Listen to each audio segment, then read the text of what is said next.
GolfNewsRI presents the Golf Dudes Podcast.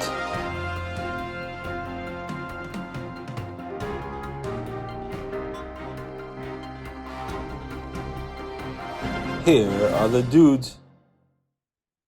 Hey, what's up, everybody? Welcome to another episode of the Golf Dudes Podcast. I'm Joe Calabro. Thanks for tuning in. Happy Thursday. Happy almost end of the week, and happy almost Masters week. All that stuff we'll get to, of course. First off, you should tell you that the Golf Dudes Podcast is presented by Link's Drinks. Link's Drinks is best known for their transfusion in a can. Transfusion, is vodka, ginger ale, and grape juice, all mixed up into one refreshing beverage. Of course, there's two other flavors, the front nine and the back nine. So check those out at liquor stores and country clubs near you. And I always appreciate the support of our friends at Link's Drinks. A bunch of things to get to, lots of stuff going on. The golf season is so close, you can taste it. People are already playing, courses are open. We've had a handful of nice days. Next week is going to be in the 70s, but it's also the first day of next Thursday is going to be in the 70s. It's also the first day of the Masters, so I'm not sure how that's all gonna work out, but so lots going on, and we have a lot to get to. First off, thanks to everybody for following along last night on the Expand Your Brand live broadcast from the Vintage Cigar Lounge and Club down in Westerly. They had their big Drew Estate cigar night, and it was really interesting stuff. They had a big crowd, which was great. It was good. It's cool to meet so many new people and grow our own brand. But the podcast went great. They had a bunch of guests on, including myself. If you're looking for a fun interview to listen to, you definitely want to fast forward to the Pedro Gomez interview. Pedro was the guy from Drew Estate who was kind of hosting the event, so to speak. And he was just electric. I mean, he had an amazing personality. He had all kinds of energy. He should have his own show. Maybe he already does. I don't know. But he was amazing. So if you're looking for a fun interview to listen to for 15, 20 minutes today, definitely go to the Expand Your Brand podcast. It's up on our website now. You don't have to scroll through Facebook. And fast forward to Pedro Gomez. You'll know who he is when you see him. You can't miss him. He's just an electric personality. So definitely do that. And again, thanks to everybody for following along last night, either in person or on the stream. So it was a pretty good event. It was their first live event. Obviously, we want to do more of these, and we will do more of these things, whether it's our podcast or their podcast or both, or just GolfNewsRI in general. As the season continues to roll on here. So, super exciting stuff last night, and then congrats to Austin and Jeff on putting that all together and doing a good job. Live events, of course, they're never easy. There's always something that goes wrong. Last night we had, the lighting wasn't terrific, but we wanted to do it kind of in the place instead of in the conference room where they usually do their podcast, to actually make it look like we were at like the event.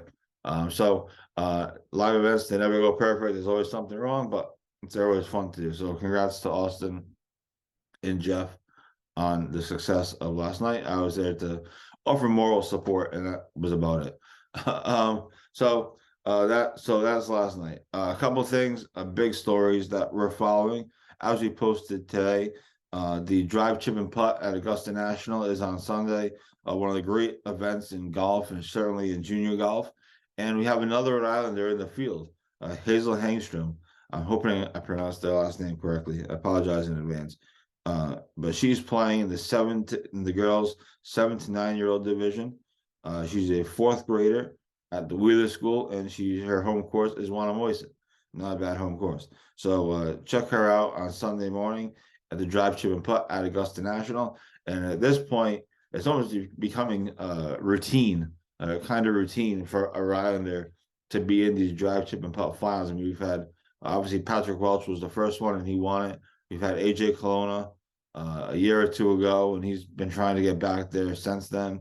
We've had Gianna Papa played 1 year, and now we have Hazel. So the list is growing of Rhode Islanders to play in that event, or at least get to the final at Augusta. So good luck to Hazel. Looking forward to watching on Sunday morning on Golf Channel. Hopefully, she can bring home a trophy. So that was our lead story of the day. And for those that are wondering, her path to Augusta, and we wrote it in our story again on GolfNewsRI.com.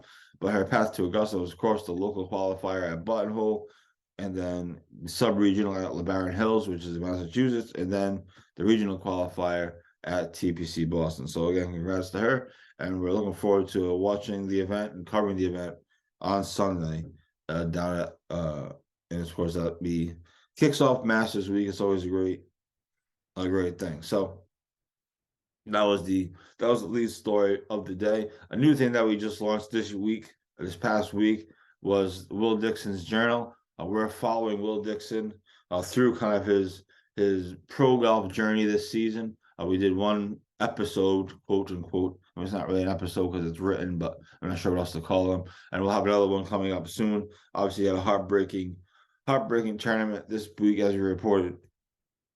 He missed the cut by one shot after shooting 31 on the back nine, I think, with 3 birdies and an eagle. And it just wasn't enough. So we'll have that episode coming up. I have to reach out to him. I'm trying to give him some breathing room here after a tough week, of course. But so that's been cool. It's been really great to get some insight from him and have him kind of tell you, have him take you through kind of the week and kind of his season. So we're looking forward to doing that. What I've been doing is basically we set up a phone call. I record the phone call, and then he pretty much just talks, and he takes me through everything. I pop in with a question or two here or there, just to try to get more detail out of it and get more, kind of in the weeds type of stuff. But for the most part, he's just kind of talking. He's taking us through the week, and then I transcribe it. Thankfully, the app I have transcribes it for me, so I don't have to physically sit there and like write what he's saying and rewrite what he's saying and rewind the tape. And thankfully, I don't have to do that. But you still have to go through it, of course, because the transcriber, isn't perfect. It's just like when you have the thing transcribed on YouTube. It doesn't come out perfect, but it's close enough that it makes it easier to do it. So the first episode was really good. I thought, there were a couple of powerful moments where, you could, his friend Ben Smith, makes the cut, or makes the Korn Ferry Tour event, and then they're leaving, and he's going to the Korn Ferry Tour event, and Will's going to the G Pro event, and Will's talking about how he's driving to the G Pro event, by himself, pitch black dark. It's in the middle of the night, in the middle of nowhere, just kind of him, his thoughts, and that's it. And I thought that was a powerful moment in that episode, because you could see that, you can envision it. And then so the other interesting moment was he was talking about making, when he made an 8 on 13 and that G Pro Tour event, the second day of that G Pro Tour event. He had to make the cut. He was trying to make the cut. He needed to birdie holes, and so he kind of went for it. And it didn't work out. Obviously, he put one ball out of bounds on the right, he put another ball out of the bounds on the left, and that's how you get an 8. And that obviously took him out of contention. He did finish with 2 birdies, but obviously it didn't mean much. So I thought those 2 moments in that first episode were really powerful. And we used, I don't know if you saw the reel. I don't know if I even put that reel up on Facebook. I might not have. Anyway, sorry. If you go on Instagram, you can see the reel of it. Excuse me. And I actually have him, for the reels, I'm using the audio from the phone call. So he's actually talking. It's obviously not a video, but it's his audio with a picture of him talking about kind of the drive from one tournament to the next, kind of by himself, etc. So I think it's really cool. I think it's really powerful, and it should be. Hopefully we get some wins. Hopefully we get some wins out of it, and some fun weeks and things of that nature. But certainly, you hopefully help people understand the brutality of pro golf, because that's kind of where it's at these mini tours. That's the the fun of it, the heartbreak of it, and everything else. So we'll continue to do that. Again, keep an eye out for episode 2. Again, I'm calling episodes, I don't know what else to call them, part 2, whatever you want to call it, coming up in a couple of days or so. So that's really exciting, and thankful to Will for being willing to do it and talk to me and kind of take everybody kind of inside, the ropes, if you will, of mini tour professional golf. The other person, of course, playing pro golf is Davis Chatfield. He's in a tournament starting today, the Astara Chile Champ Classic down in Santiago, Chile, and he's got 3 tournaments left on his Korn Ferry Tour run.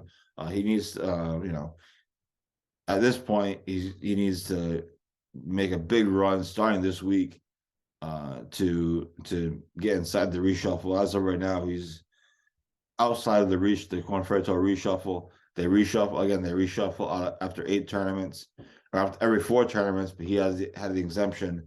So for him, the first reshuffle comes after the 8th tournament.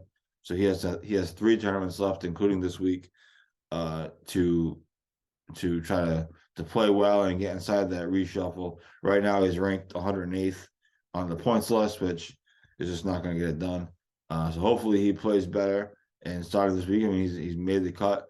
He played well last week for I think 1 or 2 for 2 rounds, and then he just couldn't make any progress. He made the cut, had that magical round with all his friends there in the second round, and then he just couldn't really make any progress from there. He couldn't move up the leaderboard at all. So, but hopefully he plays better this week. Hopefully he's getting a little bit more comfortable. So we'll have to keep an eye on that. But he's teeing off at the time of this recording. He hasn't teed off just yet, but he's certainly close. So we'll have obviously coverage of him throughout the rest of the week for that. So hopefully he plays better, but we'll see. He's got to, no one said it was going to be easy, for sure, and it's not, as we are learning. So good luck to him this week, and everyone I'm sure will be following along. So lots of pro golf stuff. Of course, next week is the Masters. We'll get into that in a bit. I want to give you my Masters bets, some Masters thoughts, and everything else. A couple of quick things that are going on that you should know about. Next week we're going to start our high school golf previews. High school golf season is a little over a week and a half away. It really starts with the Challenge Cup Championship, which is at Padawam and Alpine this year. So that's kind of where it starts. So next week we're going to start rolling out high school previews, as we've done in the past. We're going to do 1 division a day. We'll preview all the teams in the division, have interviews with the coaches lined up, and we'll go from there. So that's going to be great. Looking forward to the season starting. Of course, this week we did the most intriguing matches on the high school golf schedule, and there's definitely some big ones. They're not necessarily the teams that you would think, but again, it was just intriguing matches as far as the season goes, as far as making the state championship goes. So that's kind of what I was looking for. Obviously, I look for the top players playing as top players, like the Olivia Williams, Kylie in kind of showdown that happens kind of mid-season with LaSalle and Moses Brown. That was something that obviously I looked for. But for the most part, I really looked at, teams in the division, teams trying to battle for getting to the state championship, teams that were in the state championship last year, et cetera, et cetera. So hopefully you all enjoyed that. And again, high school previews begin next week, and you can find those on, of course, GolfNewsRI.com. We'll social the hell out of them, and everyone can get ready for the season. I'm certainly pumped for it. It's a great time of year, and so that is that. So that's where we yeah, high school stuff. Sorry. And other than that, that's pretty much what we have. Also, a quick congrats to Anthony Lozelle, who reported is taking the Louis Quizit job at head pro jobs. That was the big story this week. And we got a first look at the renovations at Fall River Country Club. That par 3, the third hole. That par 3 looks pretty amazing. They did an amazing job of taking those trees down. I never played Fall River, to be honest with you. So I was just looking at it through pictures, but I know they took the trees down behind that par 3, and now they made it look like a really nice hole. So yeah, so that's awesome. So anyways, that's what we have for the local stuff. Anything coming up as far as this week, we have Patrick Welch in action at the Goodwin down over in California. He's actually playing at Harding Park, TPC Harding Park, which is of course right near his home in California. So it's kind of his return home, which is kind of why I'm sure Oklahoma is playing in that tournament. It's a massive tournament, a massive field. For sure. So if the Sooners play well, if he plays well, it will certainly be a statement. As we reported in the PGA Tour U rankings, Patrick has slipped to 10th on the rankings after a T66 and his last time out. So the 10 is not bad. It's right on the cut line. For those that don't follow the PGA Tour U, the top 10 players get an exemption, or the top 10 finishers on PGA Tour U after this season, college season, get an exemption onto the Korn Ferry Tour. So he's right on that. He's right on that cut line. He's been 8. I've seen him as low as 7 over the last year or so. So he's been right around that 7 or 8 spot. But now recently he slipped to 10. So a good performance here at the Goodwin this week will definitely help out. So we will obviously have that covered. Again, they're out in California, so they haven't teed off yet. So we'll have that covered, of course. And then URI is playing. They start tomorrow, and that tournament you can actually watch it on YouTube.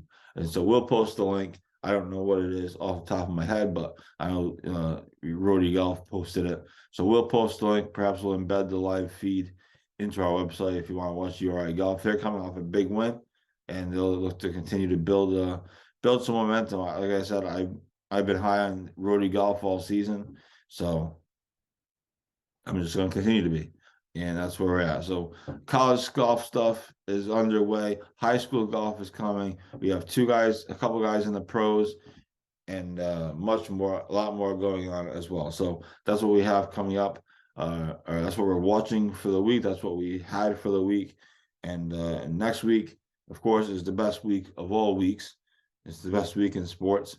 You have the college basketball national championship on Monday. Obviously, the Final Four on Saturday, but the national championship on Monday. It's actually Jim Nance's last college basketball game that he's calling. He's retiring from calling March Madness, retiring from calling the Final Four. So if there's any reason to watch it, that certainly is one of the reasons, or one of the big reasons. And then obviously you go right into Masters week after that, and we're excited, obviously, for the Masters. With that said, let's take a quick commercial break. When we come back, let's talk about the Masters. We'll talk about some storylines, talk about the course, maybe some Tiger talk, and also I will give you my Masters bets. So you don't want to miss those. I don't suggest that you bet the same people as I do, because it probably won't work out for you, but I'll give you my bets, and we'll go from there. So this is the Golf Dudes podcast. We'll be right back with Masters talk next. Billy Andre joins the show. Billy, thanks so much for doing this, and we appreciate you taking the time. Well, thank you. Thanks for having me. I'm excited. I'm very excited to be joined by an 11-time Emmy Award winner, and that is Armin Katayan. Massachusetts Women's Amateur Champion Allison Paik. The days of the country club just being golf and maybe one amenity are gone. Unfortunately, Metacomet doesn't have those.